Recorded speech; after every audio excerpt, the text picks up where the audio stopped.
दूसरी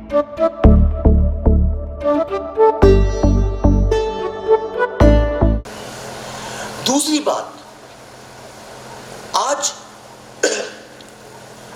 पूरे विश्व में जहां भी एक हिंदुस्तान के young middle class small town, आप देखिए ज़्यादातर लोग जो बाहर हैं जिनको कहते हैं हिंदुस्तानी लोग बहुत अच्छे हैं, बहुत मेहनती हैं, बहुत ईमानदार हैं, 99% वो लोग आप देखिएगा उस छोटे शहर के नॉन इंग्लिश स्पीकिंग लड़के लड़कियां हैं, जिनके परिवार में लोगों ने, माओ ने अपनी साड़ियाँ नहीं खरीदी हैं, जहाँ पिता लोगों ने चार पैसे बचा बचा के उनके एजुकेशन पे खर्च किया।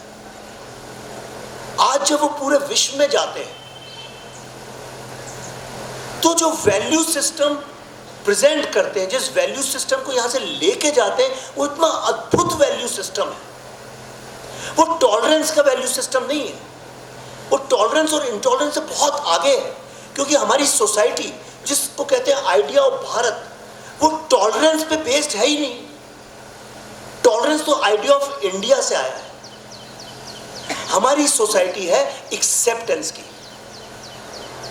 जब आपका पड़ोसी होता है आप उसको टॉलरेट नहीं करते, आप उसको एक्सेप्ट करते हैं, इसीलिए आपके घर के बच्चे उसको चाची, मौसी, नानी, दादी बोलने लगते हैं। आइडिया ऑफ इंडिया में अंकल आंटी बोला जाता होगा, लेकिन आज भी अगर आप एक छोटे शहर में जाएं तो वहां पे रिश्ते हमेशा पारिवारिक बनते हैं। और ये जो ताकत है लोगों के साथ एक परिवार क्रिएट करने की, मैं भी यहाँ उतरता हूँ, कहता भैया कैसे हैं, भाई साहब कैसे हैं, दीदी आप कैसी हैं, चाचा जी, मौसा जी, ये जो एक परिवार क्रिएट करने का जो हमारा इनहेरेंट क्वालिटी है, ये इतनी बड़ी ताकत है, इतनी बड़ी ताकत है जिसकी आप कल्पना भी नहीं कर सकते हैं। पैसा आता है और जाता है, पैसा आने से सुख भी नहीं आता। विश्व में जितने लोग मरते हैं, हार्वर्ड यूनिवर्सिटी में 70 साल रिसर्च चला, जब भी कोई मरता था उससे पूछते थे कि भाई तुम्हारी आखिरी क्या तुम्हारी इच्छा रह गई। एक ही चीज लोग बोलते हैं पूरे वर्ल्ड में, काश मैंने अपने परिवार और दोस्तों के साथ ज्यादा वक्त बिताया होता।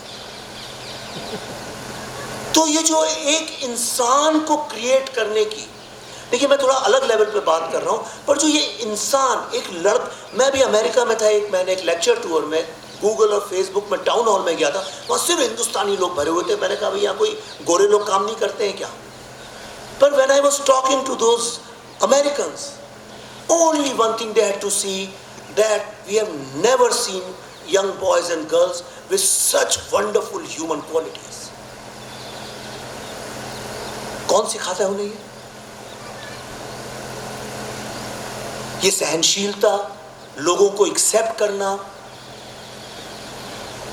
दो बबल्स होते हैं, जब वो मिलते हैं आपस में तो एक बड़ा बबल बन जाता है। ये जो क्वालिटी है, आप लोग भी ट्रैवल करते होंगे, विश्व में कोई एक ऐसी कंट्री बता दीजिए आप जहां पे ऐसा हो, जहां आपके दरवाजे हमेशा अतिथि के लिए खुले हों। इसको हमने कभी भी पब्लिक के सामने, यंग जनरेशन के सामने आने ही नहीं दिया कि हमारी इनहेरेंट कितनी बड़ी ताकत है। वरना आप बताइए, इतना संघर्ष इस देश के अंदर है, गर्मी, गंदगी, ट्रैफिक, गरीबी, इतने संघर्ष के बावजूद लोग कैसे हंसते रहते हैं। इस ताकत को डेलिबरेटली, वक्त ज़्यादा हो तो मैं आपको डिटेल में भी बता सकता हूँ, इसको डेलिबरेटली डिस्ट्रॉय किया गया। और कैसे किया गया? लोगों को आपस में लड़वा के।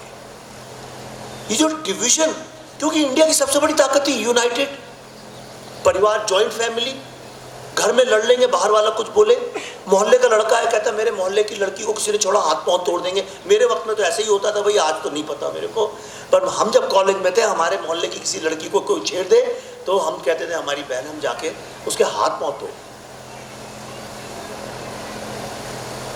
लेकिन स्लोली हमने मैन वर्सेस वुमेन, एक फेक कॉन्सेप्ट ऑफ फेमिनिज्म हम लेके आए बाहर से, जिसकी आवश्यकता हमको नहीं थी। हमने कास्ट लेवल पे, हमने रीजन के लेवल पे, हमने ज्योग्राफी के लेवल पे, हमने फाइनेंशियल स्ट्रेटा के लेवल पे, हर लेवल पे लोगों को धीरे धीरे डिवीजन उनके बीच में क्रिएट करके फॉल्स फेक कॉन्फ्लिक्ट और क्योस क्रिएट करने की कोशिश की। मैं किसी व्यक्ति और पार्टी विशेष का नाम नहीं ले रहा हूं, पर ऐसा करते करते हमने हमारे जो यंग जनरेशन थी उसके अंदर एक हीन भावना क्रिएट कर दी। हमको ये लगने लगा कि अगर हमको प्रोग्रेस करना है, अगर साइंटिफिक प्रोग्रेस करना है, अगर हमको इनोवेट करना है, तो उसके लिए हमें देश छोड़ के जाना पड़ेगा। तो जब आपके पास हीरा हो और आप हीरे की तलाश में कहीं और जाएं, मुल्ला नसरुद्दीन की जो मैंने आपको कहानी सुनाई, आपकी चाबी कहीं और पड़ी हुई थी, आप लोगों से कह रहे थे ढूंढो कहीं और तभी हमारा जो आइडिया ऑफ भारत था धीरे धीरे डिस्ट्रॉय होता।